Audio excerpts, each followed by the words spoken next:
हम क्या सोचते हैं, समस्या नहीं आवे, लेकिन समस्या नहीं आवे ये होनी नहीं है, रंग सोचते हैं हम, इसीलिए कुछ फायदा होता ही नहीं।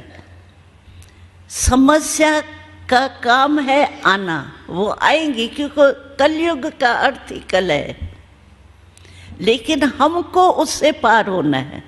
जैसे मानो देखो आप रास्ते पर जा रहे हो, कोई आपके सामने बड़ा पत्थर या कोई भी ऐसी चीज़ आ जाती है तो आप क्या करेंगे? आप पत्थर को हटाने लगेंगे, बड़ा भारी पत्थर है उसको हटाने लगेंगे तो आपका तो टाइम ही गया। आप क्या करेंगे? किनारे करके चले जाएंगे।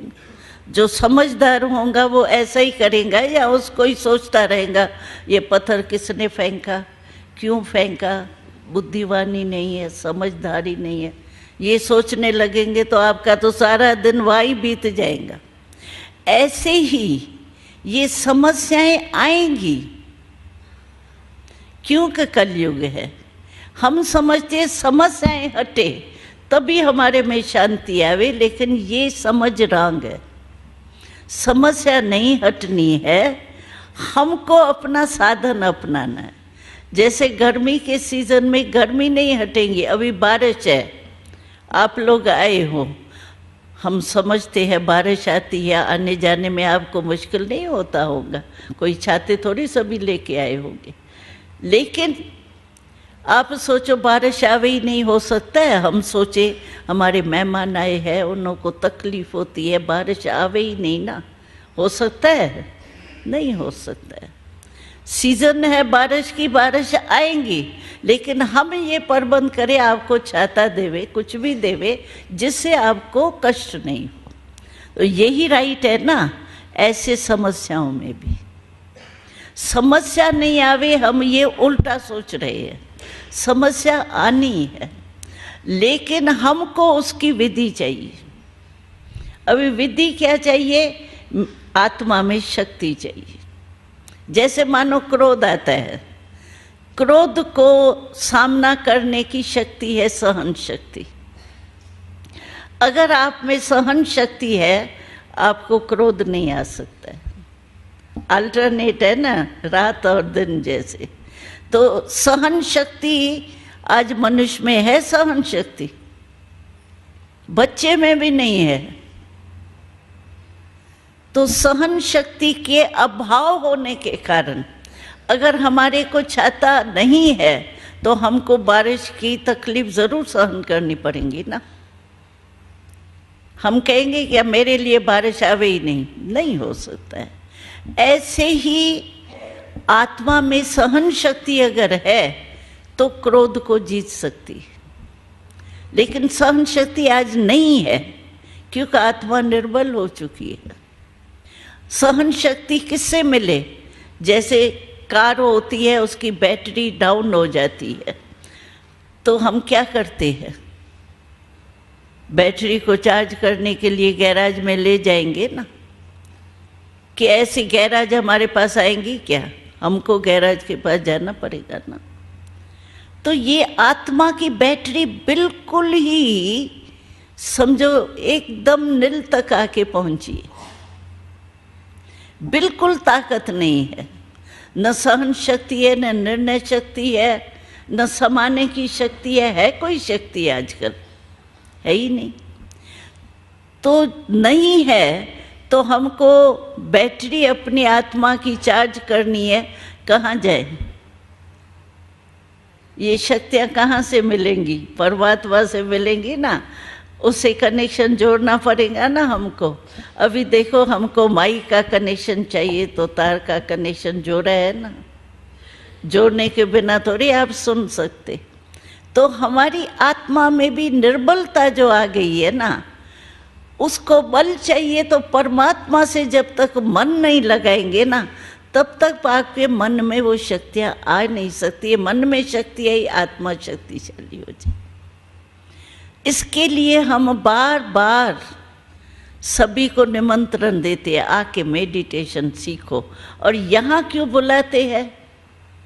इसीलिए बुलाते हैं क्योंकि यहाँ का वायुमंडल बहुत मदद देता है। सचमुच मैं सोल कॉन्शियस स्टेज में हूँ। सोल कॉन्शियस होंगे तो सुप्रीम सोल कॉन्शियस तो ऑटोमेटिकली होंगे, क्योंकि आत्मा का और किसी कनेक्शन है ही नहीं सिवाय बाप के। न उसको पदार्थ चाहिए न संबंध चाहिए, सब एक ही परमात्मा बाप है बस। तो आत्म अभिमानी की स्टेज जो है ना, वो अपने को बहुत पक्की चाहिए, तभी अंत में हम पास विद ऑनर हो सकते हैं। क्योंकि उस समय बहुत हालतें अति में होंगी, अति के बाद ही तो अंत आएंगी ना। तो अति के समय हमको ये याद आवे इमर्ज रूप में तो मैं आत्मा मालिक हूँ, मन को जहाँ चाहूँ जितना समय चाहूँ उतना समय वहाँ ही स्थित कर सकूं। ये है हमारी स्टेज। इसको ही फरिश्तापन कहा जाता है। जो बाबा कहते ना शंकर वगैरह कुछ नहीं है, शंकर को अशरीरी दिखाते हैं, वस्त्र नहीं दिखाते हैं उसको। शरीर रूपी वस्त्र अशरीरी स्थिति में स्थित होते हैं तपस्या में, वो इसीलिए वो चित्र दिखाए। तो ऐसी स्टेज हमारी है। इस अभ्यास को जरूर चेक करो, बीच बीच में चेक करो। आत्मा मालिक हूँ, आत्मा मालिक बन करके इन कर्मेंद्रियों को चला रही हूँ। कर्मेंद्रियां कहाँ धोखा तो नहीं देती, और कर्मेंद्रियों को आदत पड़ गई धोखा देने की तो धोखा देती रहेंगी। वो तो होशियार है, माया है ना बीच में। तो बाबा कहता है अपनी चेकिंग आप करो, दूसरा कुछ नहीं करेगा। दूसरा आपको उमंग उत्साह दिला सकता है बस। जैसे दादी जान की क्लास कराती है, उमंग उत्साह में आ जाते हैं ना। ये मदद कोई भी कर सकता है आपको, लेकिन माइंड कंट्रोल अपने आप को खुद ही करना पड़ेगा, वो दूसरा नहीं कर सकता। और अपनी चेकिंग आप ही कर सकते हो, क्योंकि मन की थॉट रीडर थोड़ी है कोई जो आपके मन को चेक बैठ के करेगा। क्या है, बैठे है योग में कोई थॉट रीडर बन के करेगा क्या? तो चेक करो और चेंज भी करो। सिर्फ चेक नहीं करना, सिर्फ चेक से दिल शिकस्त हो जाएंगे। ऐसे नहीं वो सोल कॉन्शियस एक्शन कॉन्शियस से भी गए बॉडी कॉन्शियस ही हो जाए। चेक और चेंज। बाबा ने कहा मैंने तुमको आईना सभी को दे दिया, अपनी शिक्ल आप ही देखो। क्या आईना दिया है पता है? आपके पास है आईना वो, या रखा हुआ भूल गया हो? हा? आईना है। बाबा कहता है अभी जो हमने तुमको स्वराज अधिकारी बनाया है ना, अभी तो हम स्वराज अधिकारी है ना, स्व का राज, आत्मा राजा है ना, कर्म इंद्रियों का राजा है। स्वराज बाबा ने अभी दिया है, फिर विश्वराज मिलेगा। तो बाबा ने कहा मैंने आईना दिया है आपको, प्रैक्टिकल लाइफ स्वराज अधिकारीपन का। इस आईने में आप देखो मैं स्वराज अधिकारी कितने तक बनाऊं। मानो अभी भी हमको कोई न कोई कर्म इंद्री धोखा देती है, तो बाबा ने कहा जो सेल्फ को कंट्रोल नहीं कर सकता तो विश्व का राज कैसे कंट्रोल करेगा? अपने से ही प्रश्न पूछो। जो स्व पर नहीं कर सकता वो विश्व पर कैसे राज करेगा? चेक करो, आईने में देखो, मैं विश्व राजा बनूंगा, रॉयल फैमिली बनूंगा, रॉयल प्रजा बनूंगा, साधारण प्रजा बनूंगा। इससे ही देख लो आईने में अपनी शक्ल। स्वराज अधिकार का आईना मैंने सभी को बाबा ने कहा दे दिया है आपके पास, है ना? उसमें चेक करो। अगर धोखा की आदत पड़ जाएंगी ना, फिर समय पर भी धोखा मिल जाएगा।